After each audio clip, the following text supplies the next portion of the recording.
Bonjour les triconautes et bienvenue dans une nouvelle vidéo sous-côté, sur-côté. Vous adorez ces vidéos, j'ai l'impression, donc du coup, on va en refaire. C'est parti. Et justement, c'est parfait parce qu'en fait, il y a plein de sujets qu'on peut aborder et aujourd'hui, j'avais envie de parler de tout ce qui concerne les aiguilles en général, les aiguilles à tricoter. Donc les aiguilles en elles-mêmes, les accessoires pour les aiguilles, on va voir tout ça. Et j'ai pas mal de choses à dire. Donc du coup, on va commencer tout de suite par le tout premier. J'y tiens pas mal à ces petites aiguilles. Et je suis ravie de te dire que je trouve que les Adi Crazy Trio sont sous-cotés. Ce sont de chouettes petites aiguilles, moi j'appelle ça les aiguilles hybrides également, enfin en tout cas on le trouve également sous le nom de hybride. Il y a d'autres marques qui appellent ça les flying, enfin voilà, il y a plein de termes divers et variés, mais en gros ce sont des petites aiguilles qui sont un mix parfait entre l'aiguille circulaire et les aiguilles double pointe. Donc comme tu vois, elles ont un tout petit câble. Donc c'est pas fait pour être tricoté tout seul, c'est vraiment fait pour être tricoté en 7. Donc tu as 2 aiguilles et tu vas tricoter avec la 3e. Généralement, tu as 2 types de pointes. Tu as une pointe qui est fine et une pointe qui est légèrement émoussée. Tu vas tricoter en général avec l'aiguille fine et tu vas utiliser l'autre pointe émoussée pour ton aiguille de droite. C'est très bien, c'est chouette. On n'en parle pas tant que ça. Étrangement, on parle plus des circulaires minis, etc. Alors que... Bon bref, c'est pas le sujet, mais en gros, les Adi Crazy Trio, je trouve que pour le coup, c'est assez sous-coté, c'est assez peu discuté, alors que c'est plutôt pratique, ça permet d'éviter les échelles, ça permet d'être dans le mix parfait pour des tout petits diamètres très facilement, surtout pour celles et ceux qui ont du mal avec le Magic Loop. Enfin, c'est assez pratique, j'en ai 2 paires et je les utilise de temps en temps, je dirais pas régulièrement, mais de temps en temps, je les utilise. Quand, par exemple, j'ai besoin d'une autre paire de chaussettes et j'ai plus d'aiguilles circulaires dispo, généralement, je vais aller sur les aiguilles Adi assez facilement. Ou même quand j'ai besoin d'un tout petit diamètre et j'ai pas trop envie de me prendre la tête avec un Magic Loop et le long câble, c'est assez pratique aussi. Donc du coup, c'est valable pour plein de projets, hein. Du coup, les couronnes de bonnet, les manches de tricot pour bébé, les chaussettes, ça marche extrêmement bien. Il suffit d'avoir la logique des aiguilles double pointe et ça roule tout seul. C'est même plus facile, je trouve, à gérer que les aiguilles double pointe parce que tu as un peu moins d'aiguilles. Tu as 3 aiguilles, donc ça va, c'est faisable. C'est assez bien, vraiment c'est assez bien. Moi j'aime bien. Je recommande de temps en temps, quand par exemple il y a une triconaute qui me dit « Ouais, moi j'ai du mal avec le Magic Loop », mais je dis bah, « T'as testé ça? Franchement, tu devrais essayer. » Alors pareil, on aime, on n'aime pas. Ici, c'est des avis qui sont très personnels. Donc du coup, moi je trouve les Adi Crazy Trio sous-cotés.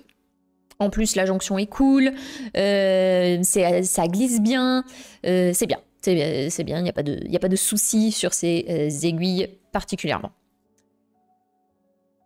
Un autre élément que l'on voit de plus en plus apparaître, c'est les stoppers. Alors là, j'ai pris les Adi, mais ça pourrait être n'importe quel stopper de n'importe quelle marque, hein, parce qu'il y en a plein. Ça revient un peu à la mode, les stoppers d'aiguilles. Je dois t'avouer, je comprends pas trop la hype, parce que j'en ai jamais eu besoin. Même avec les aiguilles droites. Ce que je faisais en fait, c'est pour bloquer mon tricot, quand j'avais des aiguilles droites, je prenais la pelote et choup, j'enfonçais la pelote dans les aiguilles, dans les aiguilles et ça bloquait le tricot. Et je fais encore ça aujourd'hui pour mes tricots en rond, c'est-à-dire quand j'ai par exemple des aiguilles circulaires et un très gros projet que j'ai pas envie de perdre, déjà je place mes aiguilles de sorte à ce que mes aiguilles soient toujours vers l'avant, c'est-à-dire que c'est toujours la dernière chose que je mets dans le sac à tricot. C'est-à-dire d'abord par exemple quand je dois ranger mon tricot, je vais mettre tout ce qui est maille, tricot en lui-même, je vais le mettre dans le fond du sac et après je vais placer les aiguilles pour qu'en fait ça soit la première chose que j'attrape quand je sors le tricot du sac à tricot, parce que en fait j'ai eu des moments où moi-même j'ai tout fourré dans le sac comme ça vite fait sans faire gaffe. Et en fait, quand j'ai repris le tricot, j'ai pris le tricot du coup par ce qui était disponible en fait, donc par les mailles. Je prends les mailles et chlouc, je vois les mailles qui qui descendent le long des aiguilles et qui du coup font que le tricot est complètement perdu. Donc c'est bon, j'ai compris la leçon. Pour éviter ça, je mets les aiguilles toujours en dernier et pointées vers l'avant. Comme ça, au moins, je sais que quand je les attrape comme enfin, dire, je les attrape en premier en fait, comme une manche de tasse en fait, j'attrape ça en premier et comme ça je sais qu'il n'y a jamais de souci. Je double ça avec maintenant le fait que je place aussi la pelote pouf sur les aiguilles comme un bouchon et c'est extrêmement pratique. J'ai déjà du mal à je suis de plus en plus dans du nomade et du tricot en fractionné forcément avec les filles à gérer en même temps. C'est parfois un petit peu difficile d'avoir des moments de tricot plein sans interruption. Donc forcément je vais avoir des interruptions et si à chaque fois je vais rester poli, je dois prendre le temps, j'ai fait un gros effort là pour pas dire un gros mot, si je dois me casser la tête, voilà, comme ça tu comprends bien ce que je voulais dire, si à chaque fois je dois me casser la tête à mettre des bloqueurs, des stoppers pour les bien caler comme ça, voilà, non, j'ai pas le temps.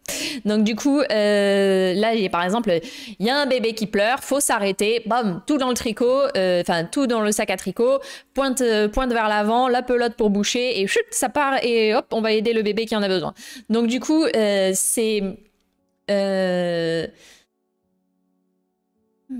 je trouve que c'est un peu pas très utile, voilà. Je revois beaucoup ça arriver. Oh, regardez, des accessoires mignons pour mes aiguilles. Oui, c'est mignon, oui, ça peut être mignon, oui. Mais comme je suis quelqu'un d'assez pragmatique, j'ai un peu de mal avec juste l'argument c'est mignon. Donc du coup, oui, c'est mignon, mais je trouve pas ça pratique. Les marqueurs, c'est mignon et c'est pratique. Mais les stoppers d'aiguilles, non. J'ai aucune utilité de ça, donc du coup, nope, c'est surcoté. Ensuite, on a les aiguilles circulaires fixes. Donc là, c'est les aiguilles circulaires Shirotake, mais ça aurait pu être n'importe quelle aiguille circulaire fixe. Je trouve que les aiguilles circulaires fixes en elles-mêmes sont surcotées. C'est pas vraiment utile en fait d'avoir ça, je trouve. Au final, aujourd'hui, j'ai un set d'aiguilles interchangeables que j'utilise à mort tout le temps, c'est mon set Chiagu, et je trouve que les aiguilles interchangeables sont bien plus pratiques à stocker, à ranger, ou même pour passer d'un projet à l'autre facilement. Les aiguilles circulaires, oui, c'est bien, pourquoi pas, mais tu es obligé d'en avoir 12 000 pour avoir les bons câbles, les bonnes pointes, voilà. Les aiguilles interchangeables, c'est pas du tout pareil, je trouve. Par exemple, là, récemment, j'ai complété mon kit avec des pointes qui sont plus petites que celles que j'avais. J'avais des pointes longues, des pointes Chiagu longues, et j'ai complété avec des pointes plus petites. Et j'ai juste acheté des pointes. J'ai pas acheté les pointes, les aiguilles circulaires, et j'ai pas le problème de les ranger parce que en fait, bah, j'ai tout qui est disponible en fait et j'ai tout dans ma trousse qui est en train de se compléter au fur et à mesure. J'ai même mis en place une petite pochette aussi pour les différents câbles. C'est très bien, ça prend pas de place, c'est ce qu'il faut. J'ai de l'espace, mais c'est pas une question d'espace, c'est plus une question de pratique. C'est une question de, ok, j'ai besoin de changer mes pointes, choup, j'ouvre la trousse, clac, clac, clac, hop, on branche sur les câbles et c'est fini. On peut passer à autre chose. Je trouve que les aiguilles circulaires fixes, ça t'est souvent recommandé pour commencer le tricot en rond. Je trouve que c'est peut-être, oui, une fois par exemple, oui, ok pour démarrer, oui, une paire, pourquoi pas, mais acheter que ça, non. Franchement, si tu commences à en acheter 2, 3, même 3 déjà c'est beaucoup, mais voilà, si tu commences à en acheter plusieurs, réfléchis très sérieusement à des aiguilles interchangeables parce que vraiment tu t'y retrouveras à la fin et ça sera beaucoup plus facile à ranger, crois-moi. Donc, surcoté. Autre élément, alors là je vais taper dans le dur. Je vais parler d'un kit d'aiguilles très précis qui fait baver très souvent un très grand nombre de tricoteurs et tricoteuses parce qu'il est très beau. Hein. Moi, je l'ai pris et aujourd'hui, j'ai quelques regrets sur ce kit. Et je vais t'en parler. C'est le kit Symphonie Bois de Rose. Alors, il est bien. Je vais pas dire qu'il est mauvais. Il est bien. Je vous rappelle que j'ai que 2 choix. Hein. J'ai soit sur-côté, soit sous-côté. Aujourd'hui, j'utilise assez rarement mon kit bois de rose pour plusieurs raisons. Déjà, première raison, la version que j'avais, alors je sais qu'il y a une autre version qui est sortie où ils ont amélioré certains des éléments.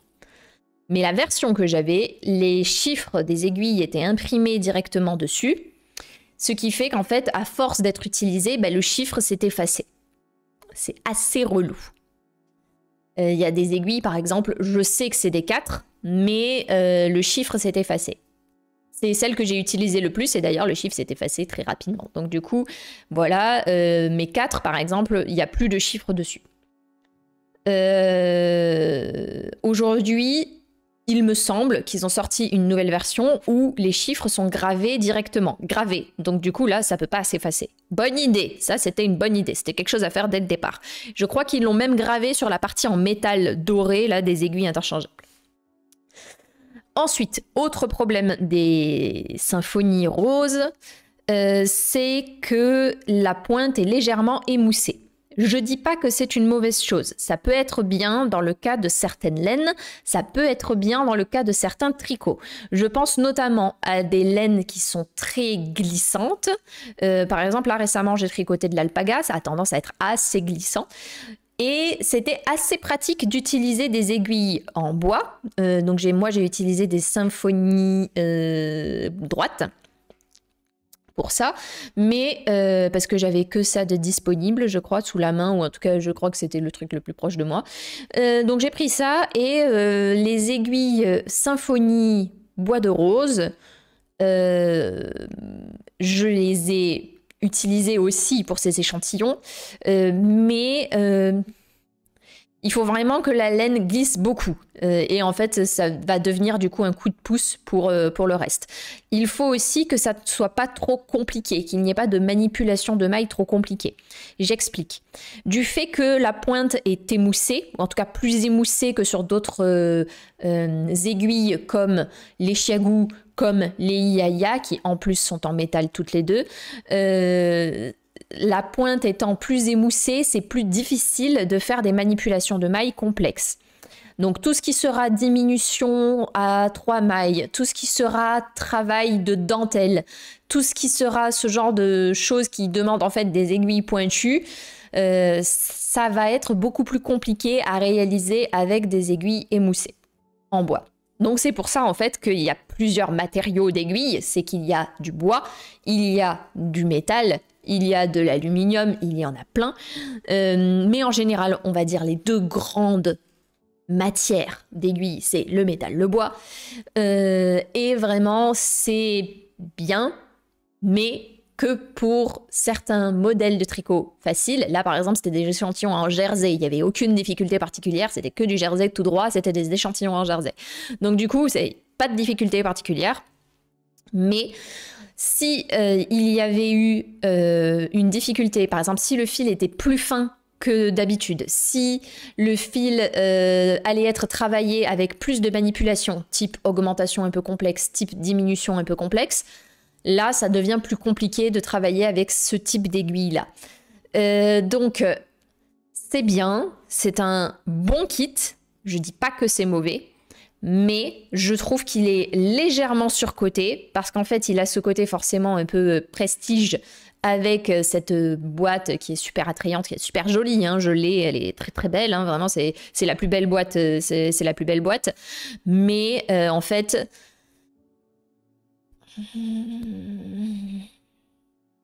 c'est quand même un peu surcoté. Voilà, c'est des aiguilles en bois, elles ont rien de particulier.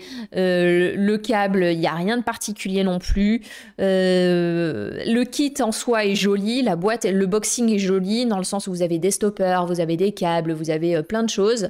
Vous avez une jauge, enfin vous avez plein de choses qui sont dispo dedans, dans votre kit. Là, ce que vous voyez pas là sur la photo, c'est vous avez le rack d'aiguilles et dessous, en fait, ça se soulève et vous avez les rangements pour les câbles, etc. Ça, c'est super intelligent, c'est très bien, c'est un gain d'espace, c'est très bien. Mais je trouve ça légèrement surcoté. Voilà. Donc ça, c'est pour les Symphony Rose Knit Pro. Justement, pour continuer sur les aiguilles, je vais parler de mon amour des Chiago, que pour le coup, je trouve sous-coté. Alors, on a eu une période dans les influenceurs tricot où il y en a qui ne juraient que par les Iaia, et on voyait les Iaia partout. Maintenant, c'est un peu plus Chiago, ça vient un peu plus, mais je trouve que c'est quand même une marque qui est sous-cotée, alors que c'est une assez bonne marque. Alors voilà, contrairement par exemple à des marques comme Knit Pro, etc. Alors c'est au Canada et aux États-Unis, c'est Knit Pro, c'est pas Knit Pro, c'est Knitter Pride, mais c'est exactement la même marque, hein, c'est juste qu'ils ne sont pas appelés de la même façon en Europe et aux États-Unis / Canada.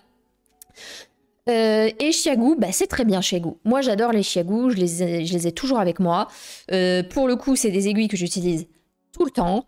Elles ont une pointe qui est effilée, mais pas autant que les Iaia, ce qui pour moi était un problème parce que j'ai tendance à pousser avec l'index et ça pique un petit peu au bout d'un moment, la Iaia. Donc du coup, moi j'ai préféré les Chiago pour ça. J'ai préféré aussi les Chiago par rapport aux câbles rouges, aux câbles qui sont sans mémoire de forme, c'est très pratique, j'ai adhéré à ça de suite. La pointe, j'aime beaucoup la pointe, j'aime beaucoup le glisser. Il y a plein de choses que j'aime chez ces aiguilles-là. Les kits sont très complets, ça s'adapte très bien aux tout petits formats, donc c'est parfait parce que j'ai tendance à tricoter avec des petits formats, donc c'est très bien. Alors, ce qu'on pourrait déplorer à la limite, c'est la présence de différentes tailles de câbles. Donc, vous avez les tailles S et les tailles L pour les câbles. Donc, c'est-à-dire vous avez pour les toutes petites aiguilles jusqu'à 5 mm, si mes souvenirs sont bons, ça va du câble S. Et après, tout ce qui est au-dessus de 5 mm, ça ira pour les câbles L. Donc, autant vous dire que les câbles L, je les ai jamais utilisés. À la limite, ce que je pourrais déplorer un petit peu, c'est le fait qu'on en ait pas beaucoup de câbles dans les kits, mais c'est une très bonne marque. Mes aiguilles, elles ont plusieurs années, elles ont tricoté des kilomètres de fil, elles n'ont pas bougé d'un pouce. Elles sont nickel. Pas de problème de revêtement, pas de problème de trucs qui accrochent, pas de problème de jonction. La jonction, elle est nickel, elle est parfaite. Pas de, je veux dire, c'est hyper smooth. T'as pas de problème, t'as pas de maille qui va accrocher au niveau de la jonction. Le système de vis est très bien. Vraiment, j'ai aucun souci avec les Chiago et vraiment les Twist Red Lace, j'ai un bon paquet de Twist Red Lace maintenant et j'en suis très contente. Et à chaque fois que j'ai besoin d'aiguilles, maintenant, je vais direct sur ça parce que je sais que c'est ma marque, c'est celle avec lesquelles je préfère tricoter. Ok. Ensuite, alors justement, quand on tricote avec des aiguilles interchangeables, tu vas trouver des petits accessoires que je trouve assez inutiles, comme les grippes de serrage. Alors là, je dois avouer que je comprends pas le truc des grippes de serrage non plus. Alors là, c'est Chiago, mais ils en ont plein, chez Iaia aussi, en fait, tout le monde en a, chez toutes les marques, ils en ont fait. Les grippes de serrage, je vois pas trop l'utilité. Moi, quand je visse, j'utilise ma main, mes deux doigts, pouce index et l'épingle de serrage. Et en fait, l'idée, c'est de visser dans le sens inverse. Et en fait, tu visses dans un sens ton aiguille, tu pousses avec ton aiguille de serrage dans l'autre sens. Et en fait, là, ça bloque complètement. Et je te jure que ça ne bougera pas. Ça ne se défera jamais. Je peux le dire parce que là, j'ai un tricot en ce moment. C'est une couverture. Il y a des milliers de mailles dessus. Il y a plusieurs câbles Chiago qui sont reliés ensemble pour avoir la plus grande circonférence possible. Ils ont tous été serrés de cette façon et je peux te dire que ça ne bouge pas. Pareil pour les aiguilles. Serrées de cette façon, ça ne bouge pas. Et j'ai pas eu besoin des grippes de serrage. J'ai pas eu besoin de gants de serrage, je sais pas quoi. Non. C'est pas utile. Si tu le fais, comme je t'ai dit, tu prends ton aiguille, tu prends ton épingle de serrage, tu rentres, tu vises tout ça, et quand tu as besoin de serrer, tu prends l'aiguille, tu prends l'épingle, et tu fais exactement dans ce sens-là, c'est-à-dire il y en a un qui va dans un sens, l'autre qui va dans l'autre sens, je te jure que ça ne bougera pas. Donc pas besoin de grippe de serrage. Encore un accessoire qu'il va falloir trimballer, qui va se perdre, enfin voilà, bref. Pas utile. Surcoté, voilà. Alors ensuite, Une marque dont on entend beaucoup parler et le système dont on entend beaucoup parler, c'est les clics, les Adiclick pour être précise. Alors, les Adiclick, la marque Adi en soi, j'ai rien contre eux, il n'y a pas de souci. Les pointes, elles sont bien à la base, les Adilace, elles sont chouettes. Mais j'ai un petit souci avec le système de clics qui, pour moi, n'est pas bien fichu. C'est... Il y a un petit souci pour moi sur le... Alors, il faut faire gaffe aussi, oui, parce qu'il y a plusieurs trucs. Il y a les Adiclick, Lace Tips et les Basic Tips. Les Basic Tips, les pointes basiques, ont tendance à être plus émoussées. Les pointes Lace sont plus pointues, donc il faut bien faire gaffe quand on choisit ces aiguilles, à bien faire gaffe au type de pointe qu'on veut. Autre élément, du coup, le système de clic. Alors là, le système de clic, c'était pour éviter les vis et justement le fait, oui, mais ça se dévisse, donc du coup, blablabla, c'est moins pratique, etc.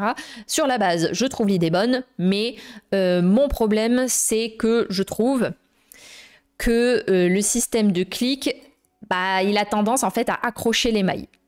Vu que ça s'enfonce, t'as forcément un léger décalé entre ton aiguille et ton câble. Et en fait, quand tu fais le Magic Loop ou n'importe quel tricot en rond, je trouve que ça accroche les mailles quand même franchement fort. Et c'est vraiment dommage. Et c'est pour ça, moi, je trouve que c'est quelque chose qui est assez peu discuté sur les Adiclick. On parle beaucoup des Adiclick, c'est une super marque allemande, oui, mais le système de clic est naze. Je trouve, en tout cas, personnellement, pour moi, le système de clic est naze. Je ne trouve pas ça bon. Le joint, en fait, c'est vraiment le truc, le point faible de tous les sets Adiclick, c'est ce truc-là, c'est ce joint-là, qui fait qu'en fait, il y a une marche vraiment qui est visible entre ton aiguille et le câble. Et pour moi, c'est pas possible en fait, c'est le genre de truc, ça me rend complètement folle. Donc du coup, nope, le système de clic, je valide pas. L'idée en soi est bonne, mais ça marche pas. Enfin, pour moi, ça marche pas. Si toi, par contre, tu adores le système Adiclick, mais je t'en prie, dis-le moi dans les commentaires, parce que il me faut des avis aussi contraires aux miens. Mais moi, personnellement, le système Adiclick, je valide pas.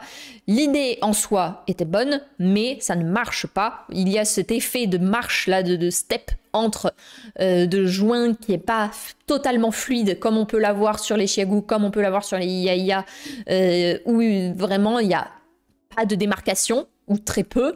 Les Xiaogu, il n'y en a quasiment pas. Vraiment, c'est smooth, c'est comme une piste de ski.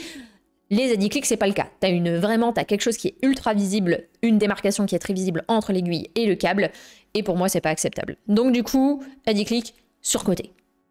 Désolée, hein, mais... Alors, on en a déjà parlé. Le crochet de remaillage, c'est un nouveau type d'accessoire, on va dire, slash aiguille, pour récupérer les mailles, entre autres. Je dois t'avouer, je trouve ça un peu surcoté. Un peu beaucoup surcoté. Parce que, on a des crochets, on a des aiguilles. Je vois pas vraiment l'intérêt d'acheter du matos supplémentaire pour avoir quelque chose qui combine les deux. Nope. J'ai pas l'utilité. Soit j'utilise mes aiguilles, soit j'utilise des aiguilles, une autre paire d'aiguilles qui traîne, soit j'utilise un crochet. Mais de moi-même, le côté... comment dire? Il y a un peu ce côté... comment dire? On voit que le crochet, par exemple, c'est utile pour les personnes qui tricotent. Et vous savez quoi? On va faire un truc hybride entre le crochet et l'aiguille à tricoter. Et ça va être génial, les gars. Ouais, non. Je valide pas des masses. Je vois pas l'utilité. De moi-même, ça ne m'est jamais venu à l'idée de dire « Ah, si seulement il faisait un crochet et une aiguille en même temps !» Donc... non, je vois pas trop l'idée. Voilà, je vois l'utilité. Pour moi, c'est surcoté. Il n'y a pas d'utilité particulière à ça. Il n'y a pas d'utilité à utiliser précisément un crochet de remaillage pour récupérer des mailles. Non, un crochet, c'est très bien. Un crochet ou une aiguille auxiliaire, c'est très bien. Ensuite, les Knit Pro Symfony. En soi, j'ai rien contre notre Knit Pro. On dirait pas comme ça, mais j'ai rien contre notre Knit Pro, mais je trouve que ce sont les deux éléments dont on entend énormément parler. Les Knit Pro Symfony, c'est les aiguilles qui sont ultra colorées. À chaque fois que je les sors, on me dit « Ah, elles sont trop belles, elles sont super jolies ». Oui, elles sont jolies, hein. En soi, les couleurs, pourquoi pas, c'est sympa. Mais on a le même problème d'aiguilles émoussées. On a le même problème d'aiguille émoussée. On a le souci aussi forcément que c'est beaucoup moins résistant sur les plus petits diamètres. Donc plus tu descends dans les diamètres, plus c'est fragile. En soi, j'ai rien contre les Knit Pro Symfony, à part le fait que c'est pareil, une pointe émoussée, que tout comme les Symfony Bois de Rose, on a ce souci où, en fait, bah, pour moi, tu peux tricoter que du jersey avec ou tricoter avec des fils très glissants. Dès que tu veux faire des choses qui sont un peu plus travaillées, dès que tu veux travailler avec des diminutions ou des augmentations qui sont un peu plus poussées, tu vas te sentir limité, ton aiguille, ton fil, il va pas arrêter de glisser, ça va être super frustrant. Et en fait, pour te dire, j'ai longtemps tricoté avec des aiguilles comme ça, en bois.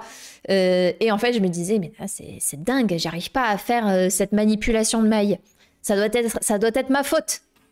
Ça doit être ma faute, c'est moi qui dois mal faire les choses. Non, je faisais très bien les choses. C'est juste qu'en fait, avec une aiguille émoussée, ben, c'est beaucoup plus difficile à faire des manipulations un petit peu travaillées, un petit peu poussées. Donc, Knit Pro Symfony, en soi, c'est pas mal. La couleur est jolie. En plus, quand tu achètes des Knit Pro, en général, les câbles passent d'un set à l'autre. Ça, c'est chouette aussi, hein, on va pas cracher dessus. Mais je trouve que c'est quand même surcoté. C'est, à part le fait qu'elle soit un petit peu colorée, que c'est joli, c'est des aiguilles en bois basique. En soi, il n'y a rien de particulier. Et en plus, elles ont ces pointes un petit peu émoussées. En soi, c'est obligé qu'elles aient les pointes émoussées. Par la force même du bois, en fait, c'est pas possible de faire des trucs trop pointus. Mais c'est un peu dommage. Voilà. Donc, Knit Pro Symfony, surcoté. Je trouve. Pareil, hein, si t'adores ces aiguilles, dis-le moi aussi en commentaire. Alors, ensuite, on a les Lantern Moon. Alors là, c'est la nouvelle marque à la mode, et surtout qui est un peu sous les feux des projecteurs. Alors, les Lantern Moon, elles ont... Comment dire? Tu vas me dire, ouais, mais attends, juste avant, tu m'as balancé les aiguilles en bois, que c'était dégueulasse, que c'est pas possible, que c'est des aiguilles en bois émoussées, là. Oui, elles aussi, elles ont une pointe qui est légèrement émoussée. Mais elles ont une pointe qui est moins émoussée, je trouve, que les Knit Pro. Et surtout, elles ont une meilleure glisse. En fait, elles sont finies à la soie liquide et ça donne une très bonne glisse aux mailles. Je trouve que ça accroche moins que sur des Knit Pro, donc c'est un peu plus agréable à tricoter. Et elles sont en ébène, donc c'est très joli, c'est un boîte très très beau. Donc vraiment, quand on reçoit un kit interchangeable Lantern Moon, c'est de la belle aiguille. Vraiment, c'est de la belle aiguille. C'est de l'aiguille de qualité. C'est vraiment, on peut dire, je pense, des aiguilles de luxe. C'est vraiment très beau. C'est un très joli set. Et je le dis parce que j'en parle, je l'ai dit plein de fois, mais les Triconautes, c'est entièrement indépendant. Donc, je ne suis pas payée par Lantern Moon pour vous dire que ce qu'ils font, c'est très bien.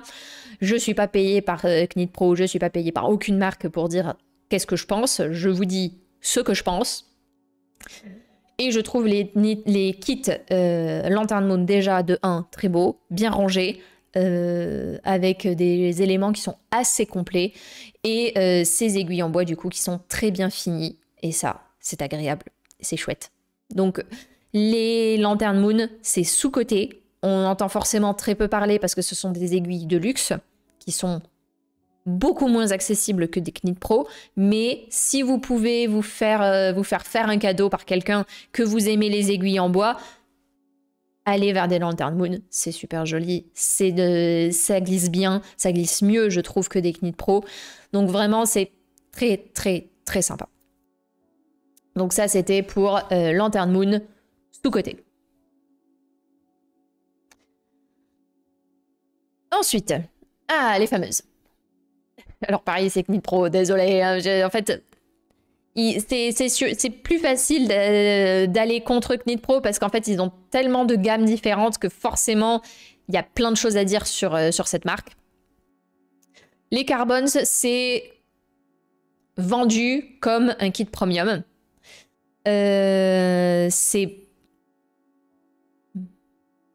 En tout cas, c'est communiqué comme étant un kit premium. Et je trouve que c'est surcoté. Bon, déjà, au-delà du fait que c'est vendu comme quelque chose de presque indestructible et que j'ai vu pas mal de retours de personnes qui me disent qu'en fait, bah, ça casse. Déjà, pour des aiguilles en carbone, ça casse. Voilà, c'est pas de bol, hein. C'est clairement, tu dis, ouais, c'est presque indestructible et ça casse. Ouais, dommage quoi. C'est un acte manqué, on appelle. Donc, je trouve que les pointes ne sont pas les plus pointues du marché. Forcément, comparé à des Chiagu, voilà, c'est difficile de faire mieux. Des Chiagu ou des IAIA, hein, comparé aux IAIA, par exemple, qui sont les aiguilles les plus pointues du marché, forcément, ça n'a rien à voir. Alors en plus, il y a un petit souci, je trouve, sur ces pointes d'aiguille, c'est qu'elles ont tendance à être plus courtes. La pointe est plus courte et je trouve que c'est moins pratique, en fait. Ça rend la prise de maille plus difficile. Je trouve que c'est pas le meilleur des choix pour, par exemple, si on fait de la dentelle un petit peu. Le plaquage en nickel n'est pas non plus forcément quelque chose que tout le monde apprécie. Pour moi, j'ai jamais eu de soucis, mais je sais qu'il y a des personnes qui n'apprécient peut-être pas forcément ça. Je trouve que les pointes, elles ont un peu cette forme un peu conique qui est assez régulière, je trouve, dans les Knitpro, qu'on a tendance à retrouver régulièrement dans les Knitpro. Je suis très circonspecte sur les carbones. J'ai eu pendant un temps des carbones droites et j'ai remarqué que le revêtement des pointes, alors peut-être que ça a évolué, mais j'ai remarqué que le revêtement des pointes avait tendance à s'effacer. C'est pas dingue, du coup. J'en ai pas repris. Parce que forcément, je gardais ce souvenir. En soi, il n'y avait pas de souci, il n'y avait pas de démarcation, c'était pas de la rouille, c'était rien du tout. Mais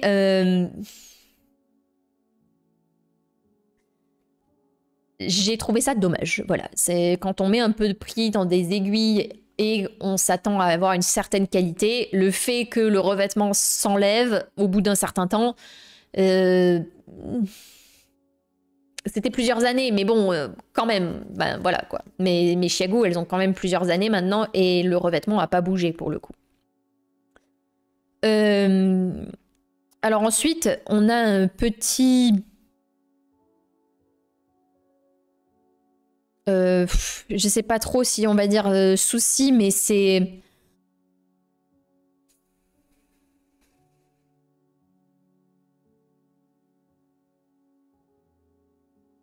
Je trouve que l'effet carbone ne se fait pas trop ressentir. En fait, le carbone, il est juste présent dans le corps d'aiguille.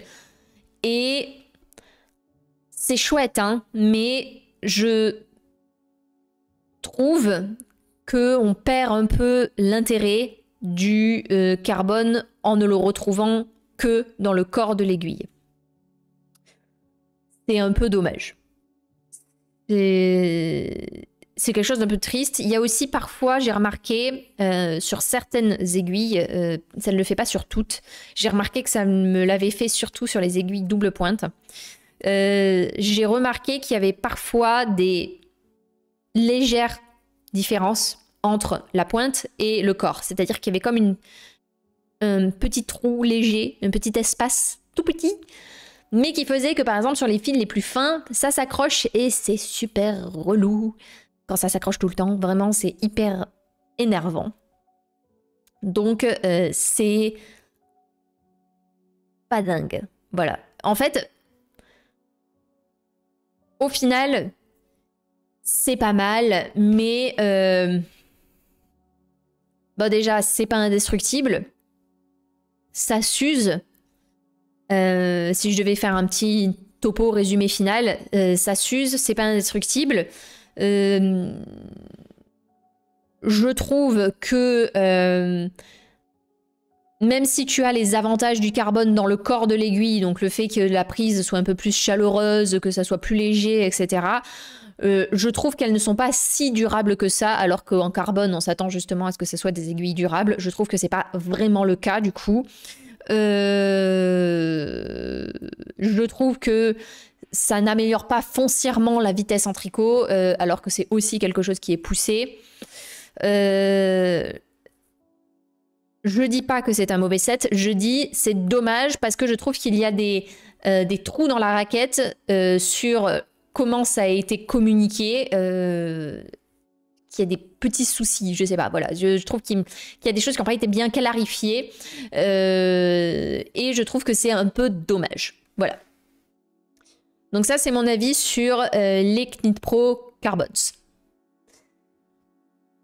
Surcoté, du coup.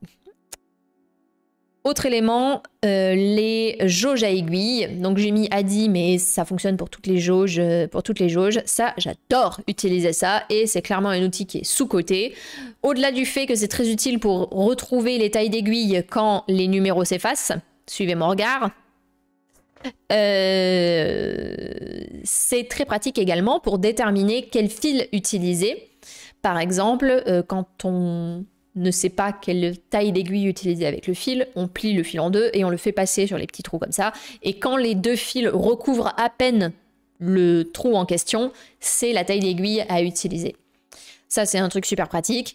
Quand il y a des éléments comme ça aussi, on peut calculer les WPI des laines, donc découvrir par exemple le poids de la laine si celui-ci n'est pas indiqué ou si on a perdu l'étiquette. Donc il y a plein de choses qui sont assez utiles à utiliser en fait sur des jauges à aiguilles et c'est un outil qu'on a tendance un peu à laisser dans le tiroir. Moi pour le coup, les jauges à aiguilles, j'en ai deux dans ma trousse et elles me suivent tout le temps. On continue avec les aiguilles circulaires tricot en bambou. Alors j'appelle ça bon marché. C'est valable du coup pour tous les kits que vous achetez pour des prix vraiment très accessibles. Alors je trouve ça surcoté. On a tendance à le recommander aux débutants parce que ça permet de ne pas mettre trop cher dans une paire d'aiguilles. Au final, je trouve que c'est pas forcément un si bon conseil que ça et qu'en fait ce sont des aiguilles qui sont très surcotées. Pourquoi? Je vous explique parce que j'ai eu exactement ce kit là. Déjà il y a plusieurs problèmes. Donc vous avez les pointes émoussées, mais au-delà de ça, vous avez une problématique qui est la suivante, c'est que le câble de ces aiguilles ont tendance à être très épais et très peu souple. Donc en fait, quand vous allez tricoter, vous allez forcément créer des échelles. Je sais parce que j'en créais tout le temps et je comprenais pas pourquoi ça me le faisait. Puis j'ai changé d'aiguille, j'ai pris des aiguilles d'une marque, je sais plus ce que c'était, peut-être que c'était même Knit-Pro pour vous dire que j'ai aucun problème avec Knit-Pro en soi. Mais en fait, quand j'ai changé d'aiguille, les câbles étaient beaucoup plus fins et en fait, mes échelles ont totalement disparu. En fait, le problème venait du câble de ces aiguilles qui ont tendance à être très épais, très rigides aussi. Et en fait, comme ils sont très rigides, comme ils sont très épais, qu'importe la façon dont tu t'y prends, tu auras toujours des échelles quand tu tricoteras en rond ou en magic loop. C'est terrible, mais c'est quelque chose que j'ai remarqué. Et en fait, c'est pour ça que je dis que c'est surcoté. C'est en fait, quand on débute, quand même on débute le tricot en rond, au final, ce que je recommande aujourd'hui, c'est d'acheter une paire d'aiguilles interchangeables ou une paire d'aiguilles fixes de bonne marque, donc d'une marque connue qui est au choix Knit-Pro, Chiagu, Iaia ou Lantern Moon si tu te sens, ou Adi, parce qu'il y en a plein, voilà, mais une marque connue, Clover, il y en a plein, mais une marque qui est connue, pas une marque bon marché ou complètement inconnue au bataillon que personne ne sait qu'est-ce que c'est. Il vaut mieux prendre une aiguille de bonne marque plutôt que ce genre d'aiguille-là. Parce que oui, certes, tu te dis, ouais, mais j'en aurais plein comme ça, etc. Je le sais, hein, parce que moi, je l'ai pris pour cette raison-là. À l'époque, j'étais étudiante, j'avais pas beaucoup de sous. Et je m'étais dit, ouais, allez, je vais prendre ça. Et même à cette époque-là, j'avais l'impression de me saigner pour un kit comme ça. Et en fait, c'était vraiment pas une bonne idée. Parce que pendant des années, j'ai galéré avec des échelles, alors qu'en fait, le problème ne venait pas de moi, il ne venait pas de ma tension, il venait en fait de ces fichues aiguilles. Oui. Donc, prends des aiguilles de marque. Pourquoi je te dis de différentes marques? En plus, tu peux même avoir le loisir de tester différentes marques, parce que comme ça, en fait, ça va te permettre de savoir qu'est-ce que tu aimes. Est-ce que tu aimes les aiguilles en bois? Est-ce que tu aimes les aiguilles en métal?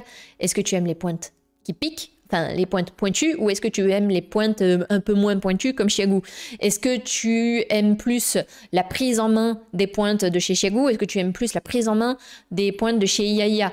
Est-ce que tu préfères le système clic de Adiclick? Est-ce que tu préfères le système à vis? Et ça va te permettre de comprendre et surtout de tester plein de marques différentes et de voir qu'est-ce qui te plaît à toi. Parce qu'en fait, les aiguilles à tricoter, c'est vraiment quelque chose de très personnel. C'est la baguette du sorcier. C'est vraiment ça. C'est vraiment choisis ton aiguille à tricoter, Harry. C'est vraiment ça. Il faut que tu te sentes à l'aise, il faut que tu apprécies la prise en main, il faut que ça glisse, il faut que ça soit agréable à tricoter, il faut que ça soit agréable au tricot. Les aiguilles à tricoter, ça fait partie de ton expérience de tricotage, il n'y a pas que la laine. Et c'est important, même si tu débutes, de prendre des aiguilles qui sont de marque correcte. De pas forcément aller vers ça, même si c'est très tentant, n'y va pas, je le dis, n'y va pas. Prends des aiguilles circulaires fixes ou interchangeables de marques connues, je l'ai redit, Knit Pro, Adi, Chiagou, Iaia, Clover, Lantern Moon. Teste tout ce dont tu as besoin. Les Knit Pro, teste les différentes gammes de Knit Pro si tu as envie. Vraiment, je t'encourage vivement à tester. Comme ça, en fait, tu vas trouver les aiguilles qui te plaisent. Et en fait, quand tu as trouvé les aiguilles qui te plaisent, fonce, prends le kit complet. Vraiment. Quitte à prendre plusieurs gammes, plusieurs pointes de cette gamme-là. Comme ça, tu es sûr d'avoir plein de pointes d'avance. Mais comme ça, en fait, ça te permet d'investir un petit peu, pas trop, un petit peu, et surtout d'avoir un matériel de qualité. Ok. Ça, c'était pour les aiguilles bon marché. J'ai un peu tiré à boulet rouge, mais tant pis. Enfin, je vais terminer par les aiguilles droites, qui moi aussi, je le trouve, sont surcotées. Alors pareil, on te dit quand tu débutes, vas-y, va vers les aiguilles droites et tout, c'est beaucoup plus facile, etc. Au final, je reviens beaucoup sur cet élément-là parce que je pense que c'est plus intéressant de conseiller à un ou une débutante des aiguilles circulaires, déjà pour la facilité de la prise en main, mais aussi pour le poids qui va être équilibré dès le début du tricot. Certes, la prise en main est moins simple, je suis d'accord. La prise en main est moins simple que sur des aiguilles droites, mais j'encourage maintenant les débutants à prendre des aiguilles circulaires. Pourquoi? Parce que tu vas, dès le départ, avoir la bonne prise en main sur des aiguilles circulaires et surtout, élément non négligeable, c'est qu'en fait, tu vas pas acheter des aiguilles que tu vas oublier et que tu n'utiliseras plus jamais. Parce que la vérité, c'est qu'en fait, les aiguilles droites, moi, je les utilise, mes aiguilles droites, mais je les utilise combien de fois? J'utilise peut-être une fois par an. Mes aiguilles circulaires, je les utilise combien de fois? Tout le reste du temps.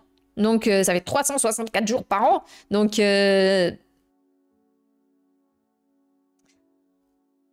je trouve qu'en fait, conseiller aux débutants de prendre des aiguilles droites et après dire, voilà, maintenant tu veux tricoter en rond, bah, il va falloir acheter des aiguilles circulaires. Ah, bah, c'est super frustrant, les gars. Donc du coup, non. Alors que là, tu lui dis, voilà, tu vas prendre des aiguilles circulaires, mais avec ça, tu vas pouvoir tricoter à plat et tu vas pouvoir tricoter en rond quand tu auras envie de commencer à tricoter en rond. Tu auras tout d'un coup, en fait. Et tu auras tout d'un coup et tu vas pas avoir besoin de racheter des aiguilles. Donc on fait économiser du temps et de l'argent. Et ça, c'est plutôt cool. Et franchement, avec le recul, j'aurais aimé commencer directement avec les aiguilles circulaires. Donc vraiment, aiguille droite, au final, surcotée. Voilà. Je pense que j'ai à peu près tout dit. Ça a été un gros morceau. J'espère que ça t'a plu, que ça t'a intéressé. Surtout si tu as des avis autres que les miens, et tu as tout à fait le droit, dis-le moi en commentaire. Est-ce que tu apprécies certains des accessoires que j'ai critiqués ou est-ce que tu détestes certains des accessoires que j'apprécie? Dis-le moi en commentaire, comme ça permet d'avoir des avis divers et variés et c'est très important. Eh bien écoute, en attendant, je te dis à très bientôt et je te dis on se voit dans la prochaine vidéo. Ciao ciao!